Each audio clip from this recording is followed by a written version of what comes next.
എല്ലാവർക്കും നമസ്കാരം. ആത്മീയപാതയിൽ സഞ്ചരിക്കുന്ന ആളുകൾ ആത്മീയപാതയിൽ സഞ്ചരിക്കണമെന്ന് നിർബന്ധമില്ല.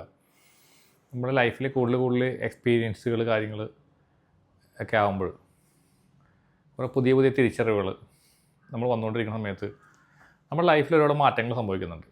അതിൽ വളരെ പ്രധാനപ്പെട്ട ഒരു പോയിൻ്റ് ഞാൻ പറഞ്ഞുതരാം. നിങ്ങൾ കേൾക്കുന്ന ആളുകൾ നിങ്ങൾ ആലോചിച്ച് നോക്കിയാൽ നിങ്ങൾക്ക് മനസ്സിലാവും. നമ്മൾ ഓരോ കാലഘട്ടങ്ങൾ, ഓരോ ഏജുകൾ പിന്നിട്ട സമയത്ത് നിങ്ങളുടെ ഫ്രണ്ട് സർക്കിളിൽ അല്ലെങ്കിൽ നിങ്ങളുടെ ബന്ധങ്ങളിൽ പല പല ചേഞ്ചസും ഒക്കെ വരുന്നുണ്ട്.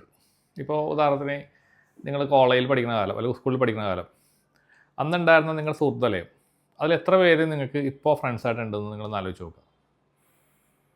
ചിലപ്പോൾ ഉണ്ടാവും. ഇപ്പോൾ ചിലർക്ക് ആ ബന്ധങ്ങൾ ഇപ്പോഴും ഉണ്ടാവാൻ സാധ്യതയുണ്ട്. 10ാം ക്ലാസ്സിലുള്ള സുഹൃത്തുക്കൾ ഇപ്പോഴും ഉണ്ടാവും. അല്ലെങ്കിൽ കോളേജിൽ നമ്മൾ പഠിച്ച സമയത്ത് ഡിഗ്രിക്ക് പഠിക്കുമ്പോൾ അല്ലെങ്കിൽ പി ജിക്ക് പഠിക്കുമ്പോഴുള്ള ആ സുഹൃത്തുക്കൾ ചിലപ്പോൾ കുറച്ച് പേരൊക്കെ ഉണ്ടാവും. ഒരു കമ്പനി കൂടുതലുള്ള ആൾക്കാരുണ്ടാവും. പക്ഷേ പുതിയ പുതിയ ആളുകൾ, പുതിയ പുതിയ ഫ്രണ്ട്സുകൾ നമ്മുടെ അടുത്തേക്ക് വരുന്നു. കുറേ ആളുകൾ പോകുന്നു. നിങ്ങൾ ശ്രദ്ധിച്ചാൽ നിങ്ങൾക്ക് മനസ്സിലാവും ഞാൻ പറയുന്നത്. അപ്പോൾ അതെന്തുകൊണ്ടാണെന്ന് നമ്മൾ സാധാരണ ആലോചിക്കാറില്ല. അപ്പോൾ നമ്മൾ ആലോചിക്കുമ്പോൾ ആ ഫ്രണ്ട് മുമ്പുണ്ടായിരുന്നു, ഇപ്പോൾ നമ്മുടെ അടുത്തില്ല, അവൻ വിട്ടുപോയി അല്ലെങ്കിൽ അവൾ വിട്ടുപോയി, എന്തായിരിക്കും കാരണം? ശരിക്കും പ്രത്യേകിച്ച് ഒരു കാരണം ഉണ്ടാവില്ല. അവർ നമ്മളിൽ നിന്ന് അങ്ങോട്ട് അകന്നു പോകുന്നു. ചില വഴക്കടിച്ച് പോകുന്നവരുണ്ടാവും, അല്ലാതെ പോകുന്നവരുണ്ടാവും. പിന്നെ ഒരിക്കലും നമ്മളവരെ കാണുന്നില്ല. ചില വർഷങ്ങൾക്ക് ശേഷം നമ്മളെ കണ്ടുമുട്ടുന്നു. അങ്ങനെ വളരെ രസകരമായ അല്ലെങ്കിൽ വിചിത്രമായ പല കാര്യങ്ങളും സംഭവിക്കുന്നുണ്ട്. അപ്പോൾ ഇതിനകത്ത് എൻ്റെ ഒരു കാഴ്ചപ്പാടെന്ന് വെച്ചാൽ, ഞാനത് മനസ്സിലാക്കിയത് എൻ്റെ ഒരു തത്വപ്രകാരം ഞാൻ അറിഞ്ഞ അല്ലെങ്കിൽ അനുഭവത്തിലൂടെ മനസ്സിലാക്കിയൊരു കാര്യം, നമ്മൾ ഓരോ സമയം ചെല്ലുന്തോറും നമ്മളുടെ വൈബ്രേഷൻ ലെവൽ മാറുന്നുണ്ട്. ഉദാഹരണത്തിന് നമ്മൾക്കിപ്പോൾ ഒരു 10 വർഷം മുമ്പ് നമ്മുടെ വൈബ്രേഷൻ ഒരു 5 ആണെന്ന് വിചാരിക്കുക. ഒരു എക്സാമ്പിൾ പറയുന്നതാണ്. 5 ആവുന്നു. പക്ഷേ നിങ്ങൾ ലൈഫിൽ കുറേ എക്സ്പീരിയൻസ് കിട്ടി, അല്ലെങ്കിൽ ആത്മീയപാതയിൽ നിങ്ങൾ കുറച്ചുകൂടി മുന്നോട്ട് പോകുന്നു.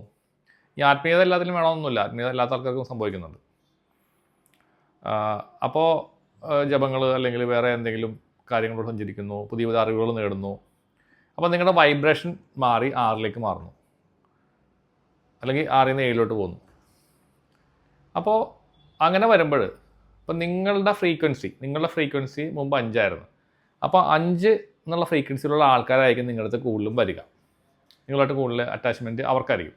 പക്ഷെ നിങ്ങളുടെ വൈബ്രേഷൻ മാറി, ഫ്രീക്വൻസി മാറി 6ലേക്ക് ആകുമ്പോൾ ഈ 5ലുള്ള ആൾക്കാർക്ക് നിങ്ങളോട് അടുക്കാനായിട്ടൊരു ചെറിയൊരു തടസ്സം അവിടെ ഉണ്ടാവും. കാരണം അവരുടെ ആ ഒരു തിങ്കിങ് സ്റ്റൈൽ അല്ലെങ്കിൽ അവരുടെ ഒരു കർമ്മമേഖലയും നിങ്ങളുടെ കർമ്മമേഖലയും വ്യത്യാസം ഉണ്ടാവും. അപ്പോൾ സ്വാഭാവികമായിട്ടും അത് പ്രകൃതിയുടെ തത്വമാണ്. സ്വാഭാവികമായിട്ട് ഒരാളൊന്നിങ്ങനെ മാറി അങ്ങോട്ട് നിങ്ങളൊന്ന് പോകും. പക്ഷേ അപ്പോൾ നിങ്ങൾ വിചാരിക്കും, അയ്യോ എൻ്റെ ഫ്രണ്ട് പോയല്ലോ, എനിക്ക് ഫ്രണ്ട്സൊന്നും ഇല്ലല്ലോ എന്നിങ്ങനെ വിചാരിക്കും. പക്ഷേ വിഷമിക്കേണ്ട. നിങ്ങൾ 5ൽ നിന്ന് 6ലോട്ട് പോയി കഴിഞ്ഞാൽ 6ൽ നിൽക്കുന്ന പുതിയ ആൾക്കാർ നിങ്ങളടുത്തേക്ക് വരും. അവർ നിങ്ങളുടെ അടുത്തേക്ക് ഓട്ടോമാറ്റിക്കായിട്ട് വന്നോളൂ, നിങ്ങളോട് കണക്ട് ഉണ്ടാവും. അപ്പോൾ നിങ്ങൾക്ക് കുറച്ച് കഴിയുമ്പോൾ ആ ഒരു പഴയ ആളുകളെ നിങ്ങൾ മറക്കും, അല്ലെങ്കിൽ പുതിയ ആളുകളിലേക്ക് നിങ്ങൾ പോകും. ഇനി കഴിഞ്ഞിട്ടില്ല. ഇനി വീണ്ടും നിങ്ങളുടെ സാധനങ്ങൾ, കാര്യങ്ങൾ അല്ലെങ്കിൽ പുതിയ ലൈഫ് എക്സ്പീരിയൻസുകളിലൂടെ കടന്നു പോകുമ്പോൾ നിങ്ങൾ വീണ്ടും 6ൽ നിന്ന് 7ലോട്ട് പോയിരിക്കും. അപ്പോൾ ഈ 7ലെത്തിക്കഴിയുമ്പോൾ ഈ 6ലുള്ള ആൾക്കാർ നിങ്ങളുടെ നിന്ന് പയ്യെ പോയി തുടങ്ങും. പുതിയ പുതിയ ഫ്രണ്ട്സ് 7ലുള്ള ആൾക്കാർ നിങ്ങളിലേക്ക് വൈബ്രേഷൻ, ആ 7 നിൽക്കുന്ന വൈബ്രേഷൻ ആൾക്കാർ നിങ്ങളിലേക്ക് വന്നു തുടങ്ങും. ചിലപ്പോൾ ആ സമയത്ത് നമ്മൾ പഴയൊരു ഫ്രണ്ട്, അപ്പോൾ 5ൽ നിൽക്കുന്ന സമയത്തുണ്ടായിരുന്ന ഒരു ഫ്രണ്ട് ചിലപ്പോൾ അയാൾ ഇതുപോലെ തന്നെ പെട്ടെന്ന് വൈബ്രേഷൻ മാറി 7ലോട്ട് എത്തിക്കാൻ ചിലപ്പോൾ നിങ്ങളടുത്തേക്ക് വരാൻ സാധ്യതയുണ്ട്. അപ്പോൾ ആലോചിക്കുമ്പോൾ ഇത് ഭയങ്കര ഫണ്ണി ആയിട്ടുള്ളൊരു കാര്യമാണ്. അപ്പോൾ ഞാനും എക്സ്പീരിയൻസ് ചെയ്യുന്നുണ്ട്, ഒരുപാട് എക്സ്പീരിയൻസ് എനിക്കുണ്ട് ഇതുപോലുള്ള കാര്യങ്ങൾ. ഞാനപ്പോൾ അത് ചിന്തിക്കാറുണ്ടായിരുന്നു. അപ്പോൾ ഇതിനെ ഞാൻ ചിന്തിച്ചു തുടങ്ങിയപ്പോഴെന്ന് വെച്ച് കഴിഞ്ഞാൽ, ഒരു കുറച്ച് കാലം മുന്നേ ഇതുപോലെ ഒരാൾ, എൻ്റെ ഒരു ക്ലയൻ്റായിട്ട് വന്ന ഒരാൾ ഇതുപോലെ തന്നെ ഒരുപാട് ഫ്രണ്ട് സർക്കിളുള്ള ഒരാളായിരുന്നു. അവർ ഒരു ഫുൾ മെറ്റീരിയലായിട്ടുള്ള ലൈഫിൽ ജീവിച്ചിരുന്ന ഒരാൾ. യാത്രകളും കാര്യങ്ങളും അങ്ങോട്ട് ഫ്രണ്ട്സിൻ്റെ കൂടെ പോലും അങ്ങനെയൊക്കെയുള്ള ഒരുപാട് ആക്ടിവിറ്റീസ് ഉണ്ടായിരുന്നു. പക്ഷേ അയാൾക്ക് ഒരുപാട് പ്രശ്നങ്ങളുണ്ടായിരുന്നു, ഒരുപാട് ശത്രുദോഷം കാര്യങ്ങളൊക്കെ ഒരുപാടുണ്ടായിരുന്നു. അപ്പോൾ ഞാൻ എൻ്റെ അടുത്ത് വന്നപ്പോൾ ഞാൻ ഇതൊക്കെ അവർക്ക് പറഞ്ഞ് മനസ്സിലാക്കി കൊടുത്തു. ഇന്നതാണ് നിങ്ങളുടെ കാര്യങ്ങൾ, ഇന്ന പോലെ പ്രശ്നങ്ങളുണ്ട് നിങ്ങൾക്കെന്നൊക്കെ പറഞ്ഞു കൊടുത്തു. ആ പയ്യെ അവർക്കത് മനസ്സിലായി തുടങ്ങി. എന്തുകൊണ്ട് ആദ്യമൊക്കെ നമ്മൾ പറയുമ്പോൾ അത് ഇന്നതോ അതൊന്നും ശരിയല്ല, സയൻറ്റിഫിക്കായിട്ട് ലോജിക്കായിട്ട് ചിന്തിക്കുന്ന ആളായിരുന്നു. പക്ഷേ കുറേ കഴിയുമ്പോൾ അവർക്ക് മനസ്സിലായി ഇതാണ് സത്യം എന്നുള്ളത്. അങ്ങനെ അവർ പയ്യെ അവരുടെ ആ വ്യക്തികളിലുള്ളതായ തിന്മകൾ അവർ തിരിച്ചറിഞ്ഞു തുടങ്ങി. കാരണം ഇവരെ യൂട്ടിലൈസ് ചെയ്യുന്ന ആൾക്കാരായിരുന്നു അവർ ചുറ്റുണ്ടായിരുന്നത്. കൂടുതൽ ആൾക്കാർ, ഇവർ ഇഷ്ടംപോലെ പൈസ ഉണ്ട്, അപ്പോൾ ഇവരുടെ പൈസ യൂട്ടിലൈസ് ചെയ്യുക, അവരെ കൊണ്ട് ഹോട്ടലിൽ പോവുക, ഭക്ഷണം ഇവരെ കൊണ്ട് മേടിപ്പിക്കുക, അങ്ങനെയുള്ള ഫ്രണ്ട്സായിരുന്നു കൂടുതലും. പക്ഷെ അവർ തിരിച്ചൊരാൾ പോലും അവർക്ക് തിരിച്ച് കൊടുക്കുന്ന ഒരു പ്രവണത ഉണ്ടായിരുന്നില്ല. അപ്പോൾ അവർക്കത് മനസ്സിലായപ്പോൾ അവർ പയ്യെ പയ്യെ ആ സ്റ്റാൻഡിൽ നിന്ന് മാറിക്കഴിഞ്ഞപ്പോൾ ഈ മൊത്തം ഫ്രണ്ട്സ് വിട്ടുപോയി. അപ്പോൾ ഇവരെ കൊണ്ട് പ്രയോജനം ഉണ്ടെന്നുള്ള ആ ഒരു ലെവലിലാണ് ഫ്രണ്ട്സ് മുഴുവനും ഉണ്ടായിരുന്നത്. ഒരാൾ പോലും നല്ല ഉണ്ടായിരുന്നില്ല. അതാണ് ഏറ്റവും വലിയ തമാശ. ഒറ്റെണ്ണം ഉണ്ടായിരുന്നില്ല നല്ലത്. അപ്പോൾ അവർക്ക് ഭയങ്കര ഒരു ബ്ലാങ്ക് ഫീലിംഗ് വന്നു. അപ്പോൾ എന്നോട് ചോദിച്ചു, നിങ്ങൾ ഇങ്ങനെ ഒരുപാട് കാര്യങ്ങളൊക്കെ പറഞ്ഞു തന്നു, പക്ഷേ എനിക്ക് ഭയങ്കര ഏകാന്തതയാണ്, എനിക്കൊരു രസമില്ല ലൈഫിൽ ജീവിക്കാൻ ഒരു സുഖം തോന്നല്ല.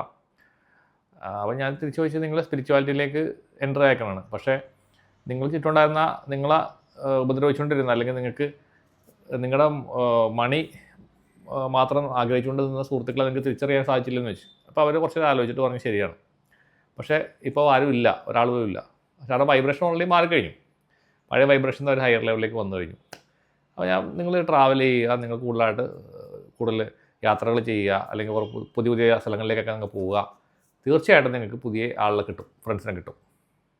ഫ്രണ്ട്സ് കിട്ടാൻ ഒരു ക്ഷാമമൊന്നുമില്ല. നമ്മൾ ആ ഒരു ഫ്രീക്വൻസിയിലേക്ക് വാങ്ങി വന്നു കഴിഞ്ഞാൽ ആ ഫ്രീക്വൻസിയിലുള്ള ആൾക്കാർ നിങ്ങളുടെ അടുത്തേക്ക് വരും. അപ്പോൾ ഇവർക്കത് കുറേ നാൾ ഭയങ്കര ബുദ്ധിമുട്ടായിരുന്നു. പക്ഷേ ഈ റീസെൻ്റായിട്ട് അവർക്ക് പുതിയ ഒരു 4-5 നല്ല ഫ്രണ്ട്സിനെ ഇവരുടെ ആ പുതിയ വൈബ്രേഷനിലുള്ള അല്ലെങ്കിൽ ഇപ്പോൾ അവർ നിൽക്കുന്നതായ ആ ഒരു ലെവലിൽ നിൽക്കുന്നതായ കുറച്ച് ആൾക്കാർ അവർക്ക് കിട്ടി. അപ്പോൾ അത്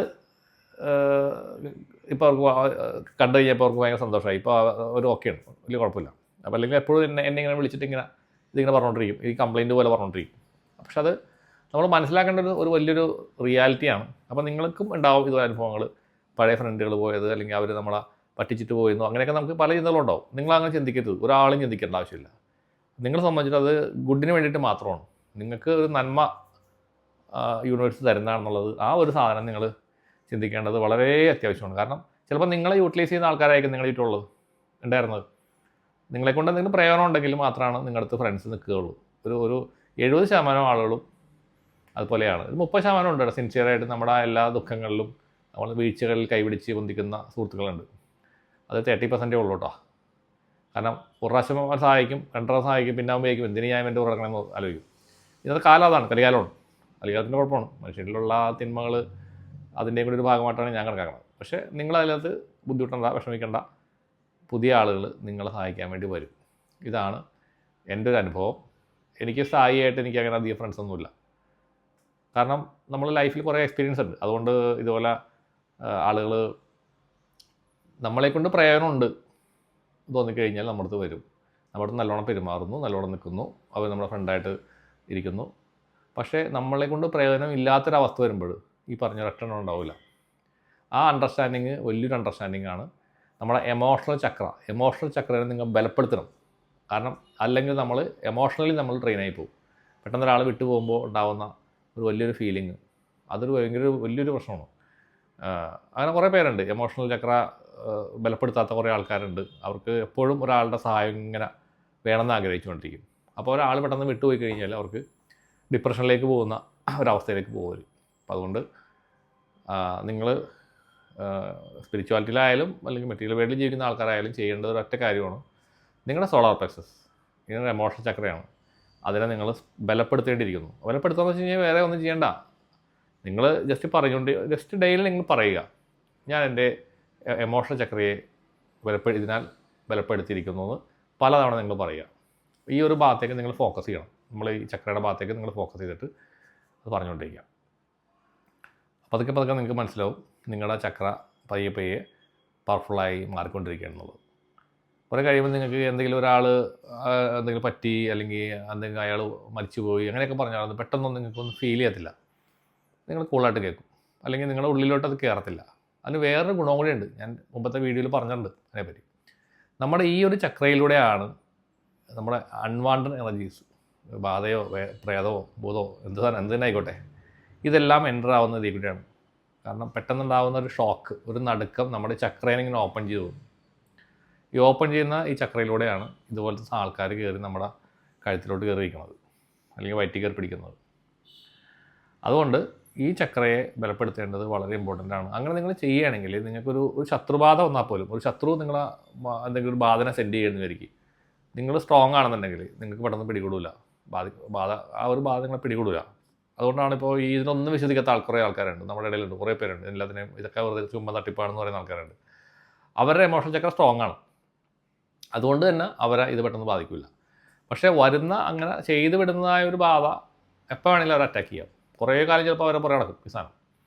പക്ഷേ എപ്പോൾ വേണമെങ്കിലും അത് അറ്റാക്ക് ചെയ്യപ്പെടാം അവർ. കാരണം അവർക്ക് എന്തെങ്കിലും ഒരു എമോഷണൽ ഡ്രെയിനേജ് വന്നു കഴിഞ്ഞാൽ ആ സമയത്ത് കയറിപ്പിടിക്കും. അത് സംശയമൊന്നുമില്ല. അപ്പോഴായിരിക്കും ചിലപ്പോൾ അവർ വിശ്വാസിയായിട്ട് ഈ ഫീൽഡിലേക്ക് വരുന്നത്. നിങ്ങൾക്ക് നോക്കിക്കഴിഞ്ഞാൽ അറിയാൻ പറ്റും. അങ്ങനത്തെ ഒത്തിരി ആൾക്കാരെ നമുക്ക് കാണാൻ പറ്റും. ആദ്യം ആ ഫീൽഡിൽ അങ്ങനെ പോയിരുന്ന ആളുകൾ കുറേ കഴിയുമ്പോൾ തിരിച്ച് നമ്മുടെ ആ ഭക്തി മാർഗ്ഗം, ആത്മീയ മാർഗ്ഗത്തിലോട്ട് വരുന്ന കുറേ ആൾക്കാരുണ്ട്, ഒട്ടനവധി ആൾക്കാരുണ്ട്. അപ്പോൾ എൻ്റെ ഒരു ചെറുപ്പകാലം നോക്കി കഴിഞ്ഞാൽ ഞാനും അങ്ങനെ തന്നെ ആളായിരുന്നു. ലോജിക്ക് മാത്രമായിട്ട് സയൻസ് പഠിച്ചിട്ടുള്ള ആളാണ് ഞാനും. അപ്പോൾ അങ്ങനെ ചെയ്യുന്ന ആളാണ്. പക്ഷേ ഒരു സാഹചര്യം വന്ന സമയത്ത് അല്ലെങ്കിൽ ഒരു ഏജ് വന്നപ്പോഴാണ് പെട്ടെന്ന് നമ്മൾ ഈ ഫീൽഡിലേക്ക് വരുന്നത്. അനുഭവങ്ങളാണ് നമ്മളങ്ങനെ കൊണ്ടുവന്നത്. അപ്പോൾ ഇതാണ് എൻ്റെ ഒരു അഭിപ്രായം. നിങ്ങൾ എമോഷണൽ ചക്രയെ നിങ്ങൾ ബലപ്പെടുത്തേണ്ടത് വളരെ ഇമ്പോർട്ടൻ്റ് ആണ്, വളരെ അത്യാവശ്യമാണ്. സുഹൃത്തുക്കൾ വിട്ടുപോയാൽ വിഷമിക്കരുത്. പുതിയ ഫ്രണ്ട്സ് നിങ്ങൾക്ക് വരും. നന്ദി, നമസ്കാരം.